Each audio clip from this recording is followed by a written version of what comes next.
es algo que viene desde hace mucho tiempo en la Cámara, o sea, siempre vos tenés un cupo de pasajes, sí. Nosotros en el interior los gastamos absolutamente, casi todos, pueden sobrarte algún mes, algún pasaje, pero es muy raro.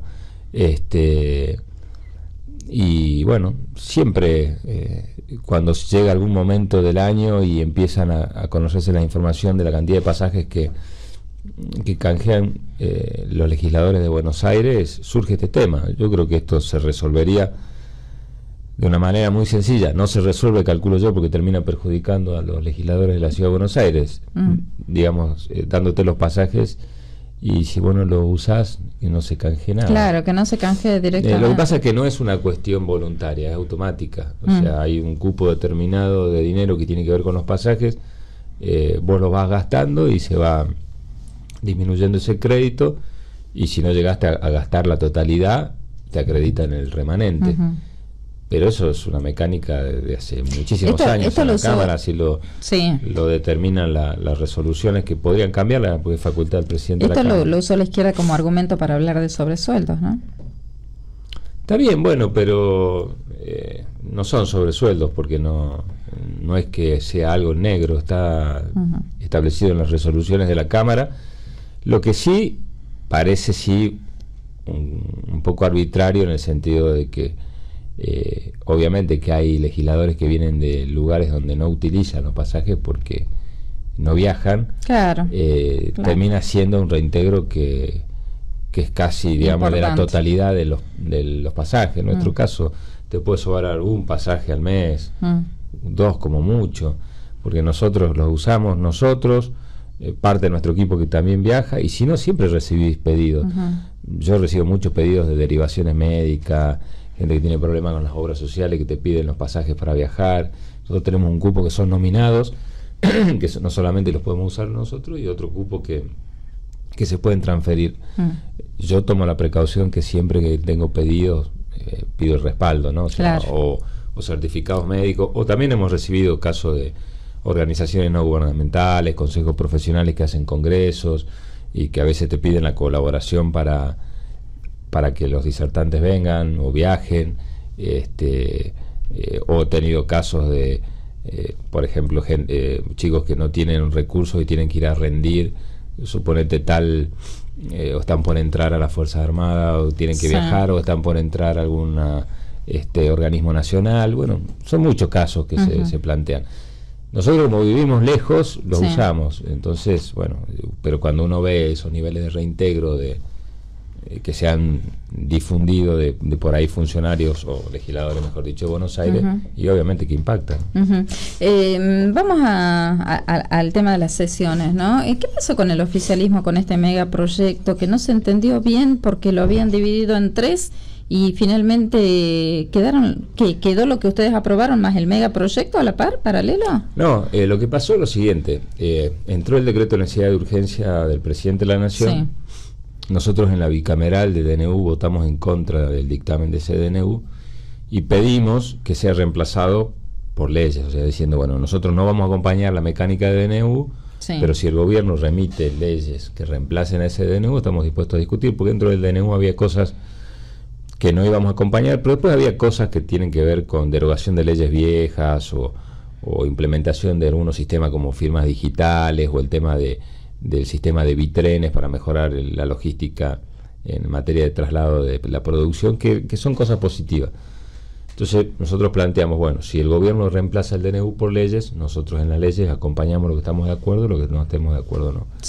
El gobierno manda 3 leyes con el mismo contenido del DNU, entonces nosotros estuvimos trabajando 15 días, separamos, le planteamos al gobierno, nosotros el Fondo de Garantía de Sustentabilidad no acompañamos, o sea, para transformarlo o para dar mayor libertad, colocar todo el Fondo de Garantía de Sustentabilidad del ANSES como títulos para negociar el mercado de capitales. Eso no acompañamos el tema de la embargabilidad de las cuentas sueldos, tampoco acompañamos una modificación a la parte de defensa del consumidor, donde se reemplazaba las boletas físicas papel por las electrónicas. Y tampoco el sistema nuevo para ventas de inmuebles del ejército, que eran digamos, mucho más liberalizado, ¿no? Sin tantos controles. Bueno, el gobierno claramente no tiene mayoría en la Cámara, entonces decide aceptar sacar esos temas de las leyes, e incorporamos un artículo que decía derógase el decreto de necesidad de urgencia 27. Eso se trata, se aprueba, pero bueno, un sector de la oposición, cuando terminamos eso, planteaba tratar el dictamen de rechazo total del DNU. Al decreto. Claro, lo que pasa es que ya estaba aprobada las leyes con el rechazo del DNU y el no reemplazo, había necesidad. No había necesidad, bueno, pero es parte de la discusión Era política. Como una chicanita, como para decir que bajamos el decreto a Macri. ¿Quién tenía la palabra final de bajar el decreto? Lo que pasa es que legislativamente ya no tenía sentido porque ya había estado aprobado las 3 leyes con las modificaciones y la incorporación de la derogación. El DNU, de cualquier manera, rechazándolo totalmente o con las leyes que aprobamos nosotros, tiene vigencia hasta que el Senado complete el trámite. Entonces, bueno, ahora lo que tenemos que tratar es que el Senado lo trate más rápidamente. Se viene el debate, o ya se instaló el debate, ¿no?, por el tema del aborto. Hay algunos legisladores, incluso Elisa Carriol ayer dijo de que, bueno, hay que llevar este debate a las provincias también, ¿no? Por allí, quienes propulsan la despenalización del aborto, la legalización del aborto, no quieren llegar a las provincias mediante un referéndum porque, bueno, corren más riesgo de perder por allí, ¿no? En este sentido. ¿Qué es lo que van a hacer? Mira, a mí me parece que mientras más abierto sea el debate, mejor. Yo recuerdo cuando se reformó el Código Civil, se unificó el Código Civil y el Código Comercial hace algunos años, se trabajó con el sistema de audiencias públicas en el interior, y en Salta incluso se hizo uno, con mucha participación.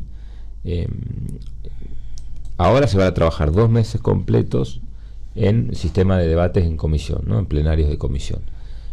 Ahí van a ir a disertar y a exponer todos aquellos personas, organizaciones que quieran hacerlo.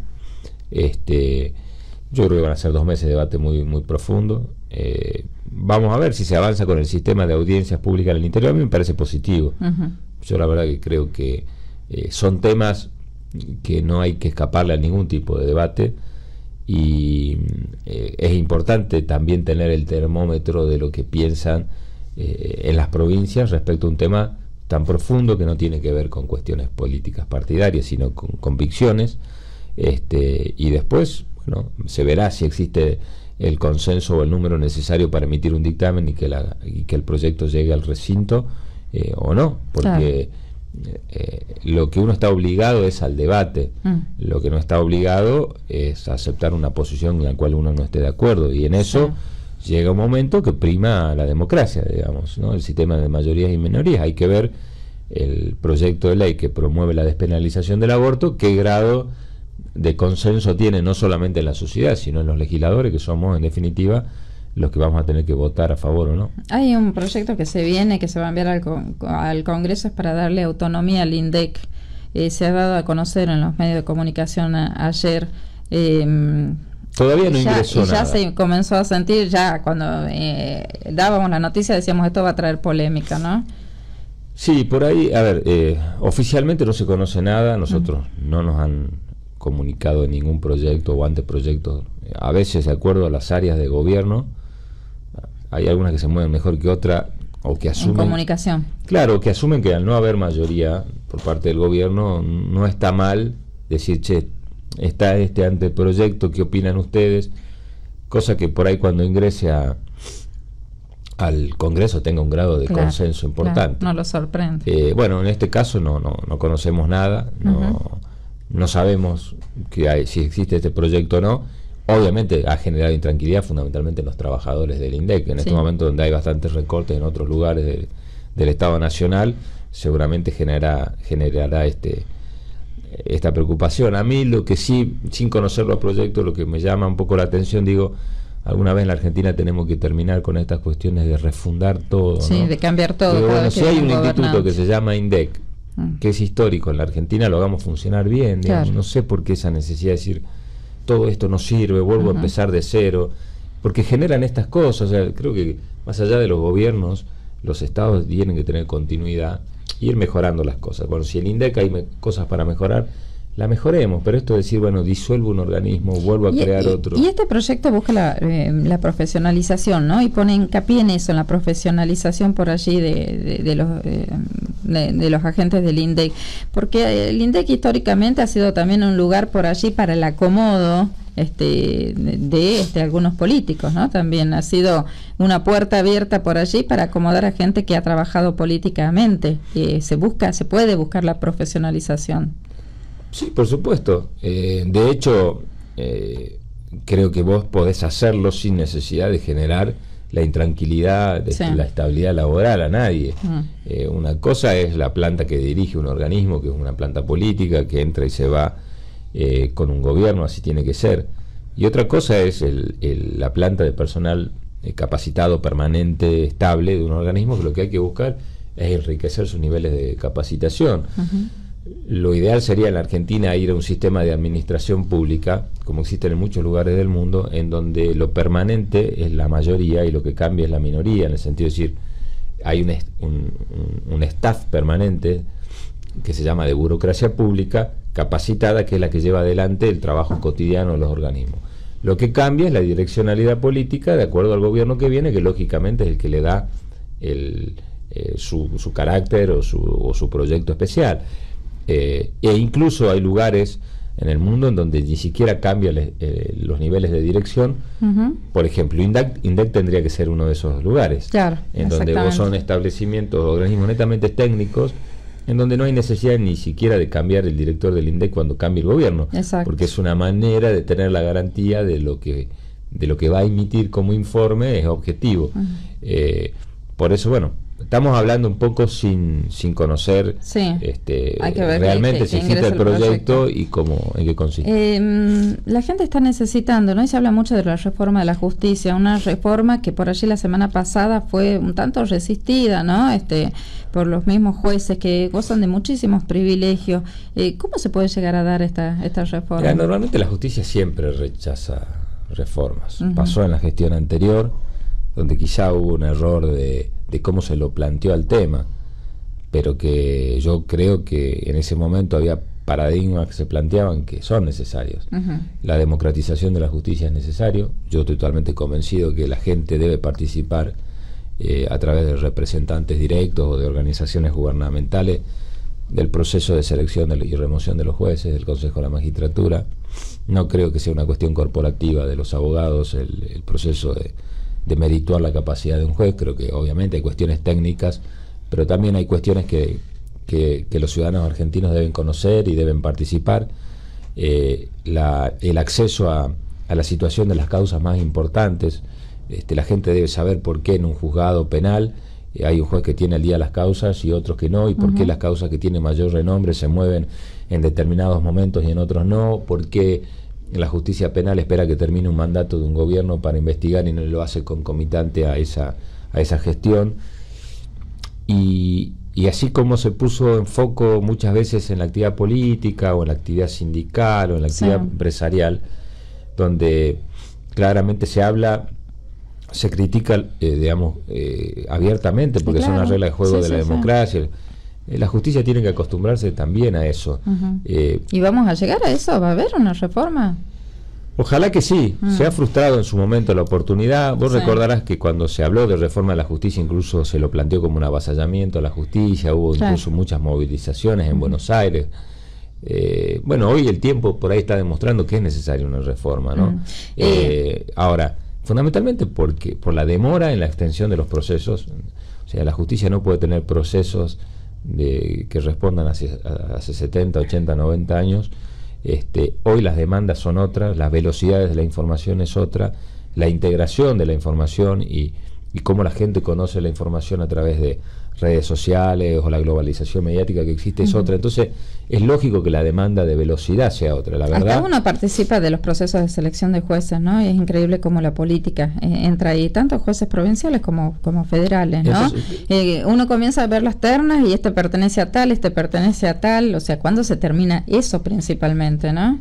Bueno, lo que pasa es que en la medida que los procesos de selección sean solamente participativos de la corporación o de la política o de la justicia, es medio difícil. Ahora, si vos abrís el juego a la participación de organizaciones gubernamentales o representantes de la sociedad civil, se abre el juego, que era lo originario de la reforma que se había planteado en su momento y que no se pudo concretar. Pero yo creo que hay que replantearse, yo creo que realmente hay que ver si no es necesario plantear mecanismos en donde en los organismos de proceso de selección de los jueces no participe la gente. Yo creo que sí debe participar.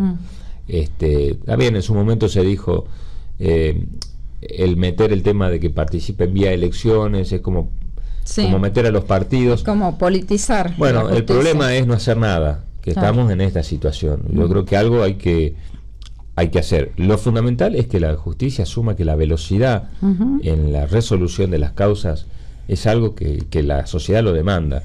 No puede haber... lo que está pasando ahora con las prisiones preventivas es consecuencia de eso. A tal punto la confusión de manipular incluso los conceptos es que desde muchos sectores se le ha planteado, bueno, esta gente es detenida preventivamente, es culpable. Y hoy, porque una cámara dice que estaban mal detenidos, se genera esa frustración. Y sí, bueno, ¿por qué? Porque gran parte de la sociedad, a la cual vos no le podés pedir que técnicamente esté al tanto de todo, piensa, pero pucha, si a mí me habían dicho que eran culpables y están detenidos, ¿por qué ahora los liberan? El problema es que ellos habían estado detenidos no porque la justicia haya emitido un fallo, sino que fue una detención preventiva. ¿Y fueron mal detenidos? Y a la luz de lo que dicen las cámaras, aparentemente nunca tendrían que haber estado detenidos. El caso, por ejemplo, de Cristóbal López está en revisión por allí. Bueno, es que son cosas distintas. No es lo mismo la causa Cristóbal López que la de Zanini, de Elía, Cristina o de Vido. Son temas totalmente distintos. En el caso de Vido tiene acumulación de un montón de causas. En el caso Zanini y de Elía era una sola causa. Donde la detención era eventualmente por riesgo de fuga o interferencia. De entorpecimiento de la causa, que ese es el gran argumento. Es el argumento, pero a la vez la debilidad que tuvo la detención, porque la Cámara también plantea que, al no estar ya en funciones y al no haber antecedentes de situaciones donde pueda intuirse que hay riesgo de fuga, se liberó. Lo cierto es que las detenciones preventivas son excepcionales. El problema es cuando la excepción se traduce en la regla. Se plantean estas cosas. Entonces, hoy, claro, hay una sensación de desprotección, de decir, pero los liberaron a todos, no eran que eran culpables, y ahí es donde se produce... ¿Están bien liberados? Y de acuerdo a lo que dice la Cámara, sí. Una de las cosas que nosotros tenemos que aprender también es a no interferir desde la política en las decisiones de la justicia. Entonces, pero lo hacen todos los gobernantes. Lo hizo Macri, lo hizo Urtubey en su momento también. Pero fíjate lo que le pasa a Macri con el tema del caso Chocobar. Sí, quedó pegado. Por eso yo digo que hay que tener mucha prudencia, porque las fallos judiciales tienen distintas instancias. Entonces, si vos crees que la primera instancia es la definitiva, viene una Cámara y la revoca, por haber vos emitido una opinión de manera anticipada sin tener la valorización de todas las circunstancias, cometés esos errores. Entonces es la justicia la que tiene que explicar, no la política. La justicia es la que tiene que rendir cuentas por qué detienen a una persona, por qué la liberan después, y poner la cara a la sociedad y explicarla, porque quizás son las oportunidades que empezamos a tener para dividir claramente la situación, ¿no? Entonces, quien ha detenido y ahora que ha liberado, que se hagan cargo y que le expliquen a la sociedad por qué el cambio de estos criterios. Y a partir de estas dos liberaciones, ¿queda un poco desactivado el desafuero de Cristina? Y como antecedente lo complica.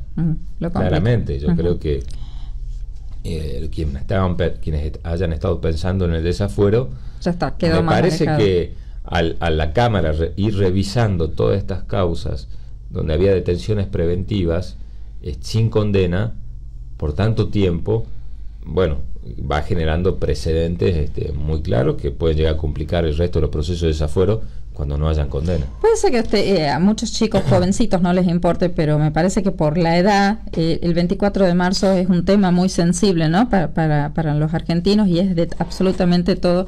¿Qué le pareció verlo ahí a Zanini, a Delía, como, no sé, parecían Perón en el acto, ¿no? Copando este acto. A ver, me parece que la instancia del 24 de marzo y la importancia es superadora a cualquier tema personal. Me parece que, las plazas están abiertas, los actos están abiertos, puede entrar y salir cualquiera, yo no soy quien para decir si una persona tiene que entrar o no en un acto. Ahora, sí creo que hay otros paradigmas de los derechos humanos mucho más importantes, ¿no? Yo lo tomo como que son ciudadanos o dirigentes que han ido, pero para mí no representan claramente la imagen del 24 de marzo. Pero han sido recibidos como presos políticos, como víctimas, pero ¿no? Eso correrá por cuenta de las organizaciones que consideran eso. Yo creo que hay una amplia mayoría de argentinos que no necesariamente puedan haber estado en la plaza. Ojo, a mí me parece valedera los actos, las movilizaciones, y el que no está de acuerdo con ese acto podría haber hecho otro. Eso también es verdad. O sea, digo, se dio lugar también. Bueno, si vos no estás de acuerdo con el acto que hace tal organizaciones, y podrés haber hecho otro. Si no hiciste otro, digamos, acá hay libertad para hacerlo. También creo que hay que poner las cosas en su valor. No todo el mundo tiene que sentirse representado por ese acto. Ahora, también vos tenés el derecho para hacer otras actividades. ¿Se equivoca Eve de Bonafini con su postura por allí? Mira, yo la verdad desvirtúa un poco lo que era el inicio y lo que yo de Eve de Bonafini prefiero tener la imagen de la que teníamos siempre, ¿no? La del pasado. Yo nunca opino de eso, la verdad, porque yo me pongo en el papel de una madre que ha perdido de esa manera a su hijo.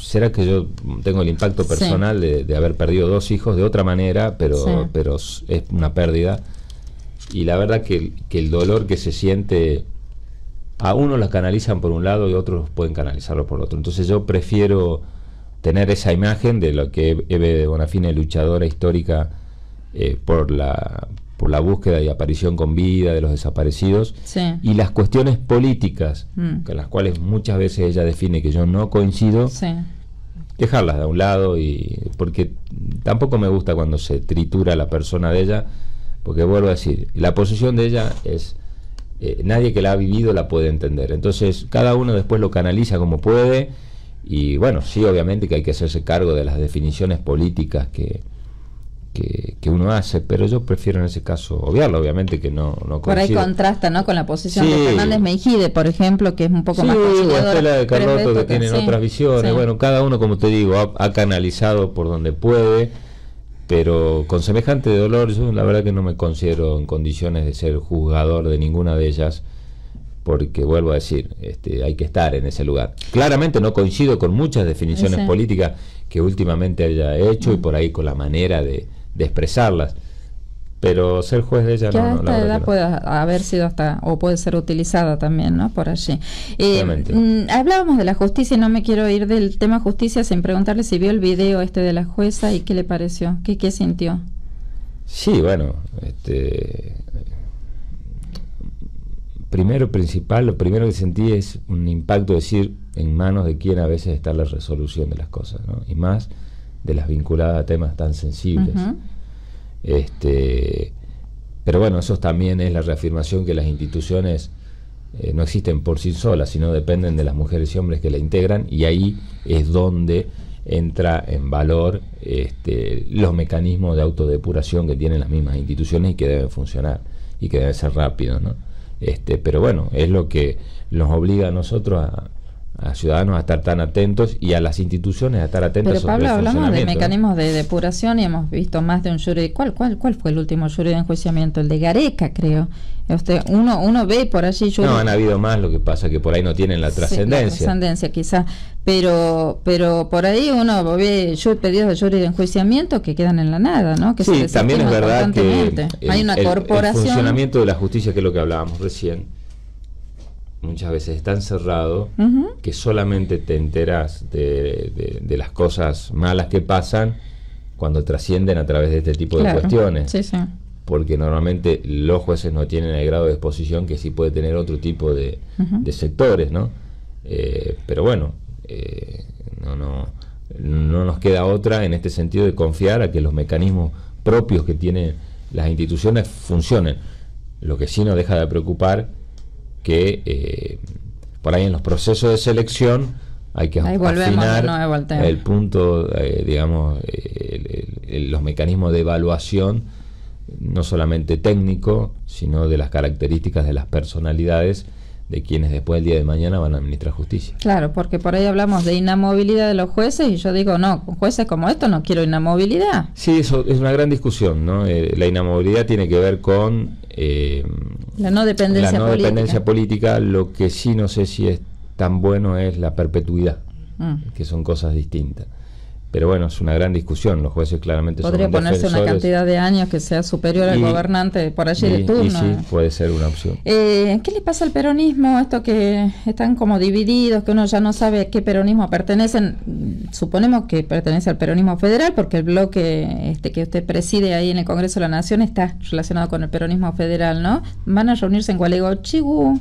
El gobernador dice que no va a ir. ¿Qué es lo que está pasando? A ver, el peronismo tiene claramente un desafío hacia futuro. No nos olvidemos que el peronismo viene de elecciones nacionales complicadas, las 3 últimas seguro, ¿no? De derrotas, con lo cual no es un dato menor y es algo que nos obliga a nosotros a hacer mucha autocrítica y redefiniciones de caminos hacia futuro. Digo, si el peronismo, que tiene que ver un poco con lo que vos decís, cree que la única realidad es la discusión del poder entre nosotros, decir quién tiene más poder, si te tienes que juntarte con este, con el otro, no va a cambiar nada y el camino es cantado, es un nuevo fracaso. Si el peronismo entiende que hay mucha gente que no quiere volver atrás, pero hay mucha también que no está conforme con el presente y que hay un camino de un peronismo, digamos, renovado, nuevo, con nueva metodología de trabajo, con una agenda que sea la de los problemas, como mucho de lo que hemos estado hablando recién, que son problemas cotidianos y de la gente, que tiene que ver también con la difícil situación económica que hoy vive la Argentina. Si generamos una alternativa, es posible un camino hacia futuro. El peronismo, hay un peronismo que está trabajando dentro del Partido Justicialista en todo el país, que está vinculado con los gobernadores, con nuestro bloque de diputados, con el bloque de senadores, con muchos intendentes, y otros sectores que han decidido construir por fuera del Partido Justicialista, que el vinculado de Unidad Ciudadana, que se conformó en la última elección. Es la realidad y no hay que preocuparse. Digamos, tenemos visiones distintas. Sí, lo que pasa es que no le están dando los tiempos ya. Está bien, pero a ver, yo creo que sí, porque primero que la gente, hay un microclima que tiene que ver con la política, quizá con el análisis político, que cree que la gente hoy está desesperada por saber quiénes son los candidatos del 2019. La gente va por otro lugar, cada vez los candidatos se forman con menos tiempo y cada vez la gente le da a la política menos tiempo. Entonces, tampoco hay que entrar en esa desesperación. Pero si yo no estoy conforme con la situación actual y me parece que me ha defraudado Mauricio Macri, quiero saber quién va a ser mi opción y no volver a quedar entre si voto, por ejemplo, una oposición, digamos, al peronismo entre Massa y Macri, digamos. Bueno, a ver, la gente, creo yo, hoy no está tan desesperada por saber los candidatos. Lo que está más preocupada porque el gobierno resuelva los problemas que le prometió que le iba a resolver a través del cambio y que no se lo está resolviendo. Me parece que eso es lo más preocupante. Ahora, el tiempo de emerger el candidato, seguramente en el segundo semestre de este año se empezará ya a hablar de eso. Lo que sí, nosotros lo que estamos construyendo es el espacio que va a sintetizar ese candidato y que tiene que ver con un peronismo que lo primero que hizo es autocrítica, con un peronismo que no apostó para emerger al fracaso del gobierno. Si hoy uno de los dirigentes, porque digo que seguramente habrá otros, que mayor proyección ha ido teniendo a nivel nacional es el gobernador de Salta, por tener esta postura, criticada por muchos, planteadas por muchos que era un traidor, conciliadora. Responsable, digo yo. Que la gente quiere hoy que la política no le genera mayores problemas de lo que tiene y que busque resolver los problemas. Entonces, si vos tenés un presidente que fue electo y gobernadores que fueron electos, si los gobernadores toman una postura de confrontación con el presidente, y el país vuela por los aires. Hay tiempos para diferenciarse, que son los tiempos de campaña, y hay tiempos para tratar de trabajar juntos. Bueno, lo que se intentó fue eso, con muchas diferencias, tratando de colaborar muchas veces con las herramientas que pedía el gobierno. ¿Por qué? Y creo que es importante que vos como oposición te puedas parar y decir, nosotros cumplimos el rol que teníamos que cumplir, acompañamos cuando teníamos que acompañar, cuando no lo hicimos, pero no apostamos para hacer una alternativa en el 2019 a que este gobierno fracase. Desde lo institucional es muy importante para el país, porque no se había funcionado de esa manera durante mucho tiempo. Y que un gobierno que no es peronista, electo por la gente, termine su mandato, es necesario. Es un logro también, ¿no? Es necesario para la estabilidad institucional. De ahí en más, será la gente que definirá, bueno, yo no estoy conforme, cambio al gobierno, o estoy conforme y lo ratifico. ¿Y ustedes qué están, con o sin Cristina? ¿Van con o sin Cristina? No, Cristina decidió. Sin Cristina. Es que Cristina, no es que nosotros vamos con o sin Cristina. Primero, me parece que el parámetro ya no es Cristina, es Macri. O sea, Cristina representa un sector político. Con quien nosotros tenemos que referenciar nuestra posición es con el presidente. Él es quien gobierna y nosotros somos la oposición. Cristina decidió construir su fuerza Unidad política Ciudadana. y bueno, allí está ella y nosotros estamos ¿Con o sin Massa? dentro del partido. Ojalá que con. ¿Randazzo también? Y Randazzo también. Es un proceso de diálogo que se tendrá que dar. Yo creo que la cuestión no pasa por sumar nombres, sino que por ver si nos ponemos de acuerdo en temas. Nosotros trabajamos muy cerca del equipo económico de Massa. En el Congreso hay muchas cosas que coincidimos con Marcos Labaña, es muy importante últimamente. ¿Y por qué no va a Gualeguaychú? A ver, termino. Sí. Con Uñac se ha reunido, pero no hablar solamente de política partidaria, ha trabajado el tema vitivinícola. Estuvimos con Bordet en Expo Agro trabajando el tema productivo y de desarrollo, y un grupo de legisladores que los acompañamos, con varias reuniones con productores allí. El viernes pasado con Roxana Bordet también, Roxana Bertone también trabajando el tema vinculado a la industrialización y convenios entre Salta. Creo que es esa manera de fortalecer. ¿Me preguntabas vos? Eso se me fue la pregunta. Creo que era ¿por qué no definían las candidaturas ahora? No, claro. Bueno, porque creo que el proceso es al revés. ¿Por qué no va a Gualeguaychú? ¿Por qué no va a Gualeguaychú? Gualeguaychú, lo que estamos esperando que definan los senadores, ¿qué es lo que va a hacer? Aparentemente sería una reunión del bloque de senadores solamente con el gobernador de Entre Ríos. Dicen que está apostando a que le pidan a Urtubey. No, porque se reunió, el otro día estuvo reunido Urtubey con Pichetto y el bloque de senadores y me parece que definieron esto. No sería un gran encuentro, sino la mecánica del bloque de senadores es ir recorriendo provincia por provincia y reuniéndose con los gobernadores. Entonces, si no es un encuentro de gobernadores, Urtubey no iría, pero no por una cuestión de que no esté de acuerdo. Lo que está generando el bloque de senadores es fortalecer este mismo espacio.